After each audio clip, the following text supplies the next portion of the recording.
যদি বৃদ্ধ বয়সে সম্মানের সাথে স্বাধীনভাবে বাঁচতে চান, তাহলে নিজের সন্তানকে কখনো নিজের অভিভাবক বানাবেন না। আর যে ছেলে নিজের ক্ষমতায় বাড়ি করে কিংবা বাড়ি ভাড়া করে নিজের স্ত্রীকে রাখার মতো উপার্জন নেই, তাকে কোনো বাবা মা নিজে উদ্যোগ নিয়ে বিয়ে দিতে যাবেন না। বর্তমান সময়ে যা দেখছি চারিদিকে, তাতে মনে হয় প্রত্যেক বাবা মায়ের উচিত জীবন দশায় নিজের ছেলেকে নিজের বাড়িতে বা ছেলের বউকে নিজের বাড়িতে পার্মানেন্টলি আশ্রয় না দিয়ে কোনো ভাড়া বাড়িতে বা ছেলের নিজের ক্ষমতায় ক্রয় করা কোনো বাসা বাড়িতে নিজের ছেলেকে সংসার পাততে বলা।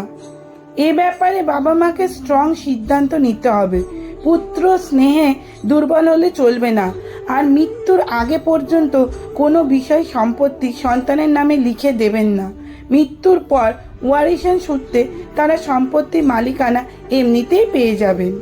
বৃদ্ধ বয়সে হেল্পিং হ্যান্ডের সাহায্য নিন, অনেক শান্তিতে থাকবেন। খুব অসুবিধা হলে বৃদ্ধাশ্রমে হেল্প নিন।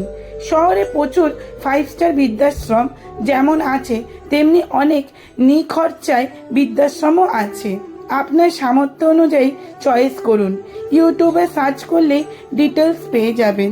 ছেলের সংসারের অসম্মানের অন্যের চেয়ে বৃদ্ধাশ্রমের অন্ন অনেক বেশি সম্মানের।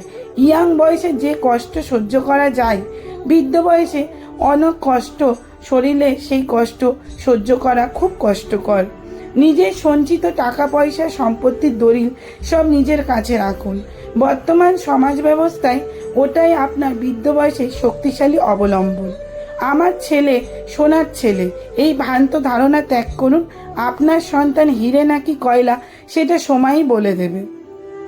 বহু ছেলে মেয়ে কর্মসূত্রে রাজ্যের বাইরে থাকে, দেশের বাইরে থাকে। তাদের বাবা মা যদি বাড়িতে একা একা থাকতে পারে, তাহলে আপনি বা আপনারা কেন পারবেন না? আপনার সন্তানের যদি মানসিকতা ভালো হয়, তাহলে সে দূর দেশে থেকেও আপনার সঙ্গে নিয়মিত যোগাযোগ রাখতে পারবেন, আপনার দেখাশোনাও করতে পারবেন। সবটাই তার ইচ্ছের ওপর নির্ভর করছে। এই ডিজিটাল যুগে গোটা পৃথিবী এখন মানুষের হাতের মুঠোয়। কোনো কিছুর জন্যেই আপনাকে অশক্ত শরীর নিয়ে বাইরে বেরোতে হবে না। আনাজপাতি থেকে এসি সব কিছুই আপনি ঘরে বসে পেয়ে যাবেন। আপনার দেখাশোনার জন্য আপনার সন্তানকে আপনার কোলের কাছেই থাকতে হবে এমন কোনো কথা নেই। বাড়ির electric bill, gas booking, mobile recharge, আরও জলের মেশিনের সার্ভিসিং, এসি সার্ভিসিং, বাবা মায়ের ওষুধপত্র থেকে মুদিখানার সামগ্রী, অ্যাম্বুলেন্স থেকে নার্সিং পরিষেবা, সব কিছু ইচ্ছে থাকলে দূর থেকেও সুন্দরভাবে পরিচালনা করা যায়। আর যদি সদিচ্ছা না থাকে, তাহলে আপনি পাশের ঘরে মরে পড়ে থাকলেও আপনার সন্তান আপনার খোঁজ করবেন না। শুনতে খারাপ লাগলেও এটাই বর্তমান বাস্তবতা। আপনি যদি নিজের অভিভাবকত্বে বাস করেন, তাহলে আপনি সহৃদয় বহু মানুষের হেল্প পাবেন। আর আপনি যদি আপনার সন্তানের অভিভাবকত্বে বাস করেন, তাহলে আপনি আপনার সন্তানের কদর্য ব্যবহারের কারণে আত্মসম্মান রক্ষার্থে তারা কেউ আপনার ঘরের ছায়াও মারাবেন না। এবার আপনিই ঠিক করুন, আপনি কি করবেন।